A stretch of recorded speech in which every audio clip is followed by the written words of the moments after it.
Okay, so I figured I'd go ahead and make a video on a homemade bucket filter slash FX6 basically. The FX6 has a few extra features, but basically the FX6 is a 5-gallon bucket. Make sure your bucket's got the snap lid. These here are male and female electrical conduit adapters. That's 3/4. Everything here you can find at Home Depot. These are gonna be cheap bulkheads. I'm gonna show you how they're gonna work here. You're gonna need some 1-inch PVC pipe. You need 3/4 PVC pipe, something to cut your PVC pipe. This is a fitting for 1/2-inch hose that will screw in, thread into your PVC. Here's what the wrapper here looks like. It is called Insert Adapter Male 3/4 by 1/2 inch. Okay, here is the 1-inch electrical conduit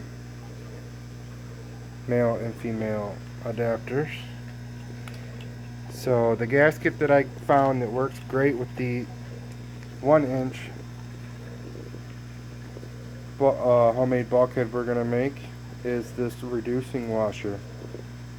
It's 1.5 inch by 1 1/4. This was about $2 for 2 of them. All these other fittings were under $1.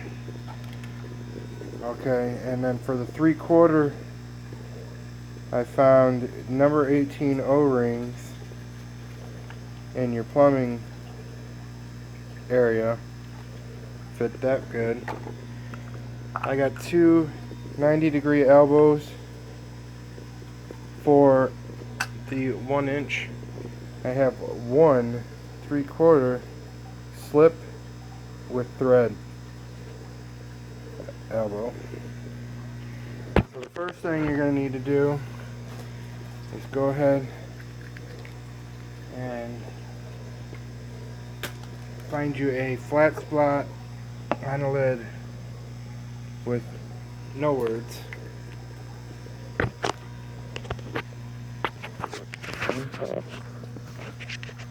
You're going to trace that out. I'm going to go ahead and do it. Okay, so the one thing I like to do is I like to keep it towards the side edge of the bucket. So that's your lid. Now you're going to go ahead and take the 1-inch and stay off of the lip here so that your gasket's going to seal good. But you're going to go ahead and trace that on there. Okay, so the plan is I will have the lid opposite of the drain. I'm going to go ahead and go use a hole saw and cut these out. The one for the bucket is 1 3/8, and the one for the lid is 1 inch. Okay, so I went ahead and got my holes drilled out. Make sure you get all the rough edges off so you get a good seal. There's the one on the bottom. Alright, so I went ahead and put the gaskets on ahead of time because it's kind of hard to do and hold the camera. You're going to put the male end with the gasket on the inside of the bucket. You want the seal on the inside. So it looks like that. Then you're going to take the female there and screw that on. So I'm going to go ahead and do that now. Okay, so it's going to look like that once you got it. I'm going to do the lid now. Okay, so there's the lid. Another thing I didn't mention, depending on how you set yours up, you may need a vent hole. If you're going to have it to where your exit pipe is going to be under the water of your tank, so that there's no air coming up the pipe for the exit, then you don't need the vent hole. If you are going to do it like I do so that it oxygenates the water, which I will show you at the end of this video, you will need a vent hole. Okay, so there's that. So your next step, install your 1-inch pipe on the inside of the bucket. You're going to want some room from the top, so that way, you know, it doesn't overflow the bucket. Your next move, you're going to need to cut your other pipe for your lid. Now you're going to want that a few inches up. You're going to want that a few inches off the bottom, like so. And you got to put an account for how far down that comes off the lid. I'm going to go ahead and do that now. Okay, so I just put all the PVC back, the rest of the PVC together. That's where you're going to hook to your pump. Your pump's going to pump it in. It's going to come from the lid down to the bottom, which is then going to fill the bucket up until it hits this drain tube, which will come down and then pour out of the bottom of the bucket.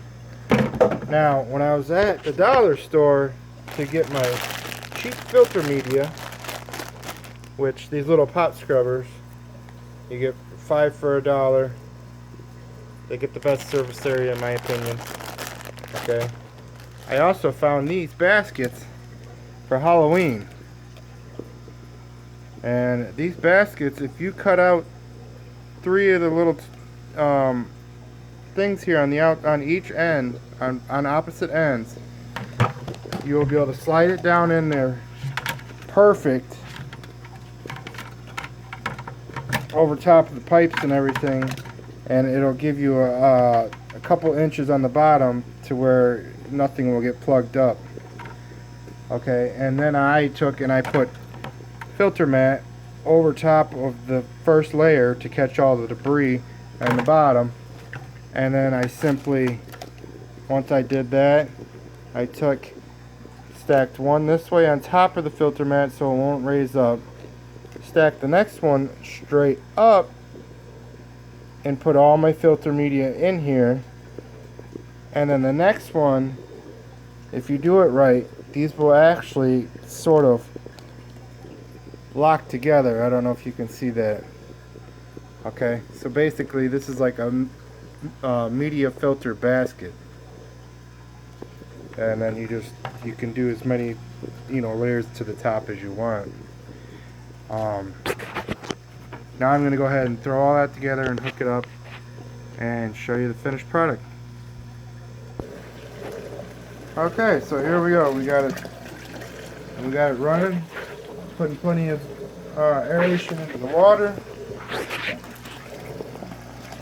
I set it up so that it goes right in between my boards there. Okay, and yep, it's hooked up there. You got your hole in the middle, like I said, for venting.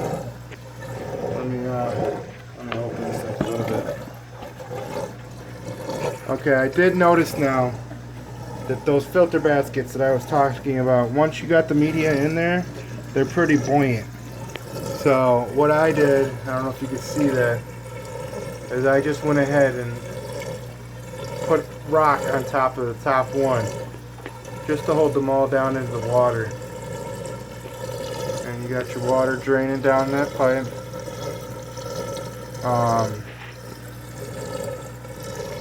Yeah, that's basically it. I mean, for the price of this filter, you definitely cannot beat it. Alright, thanks for watching.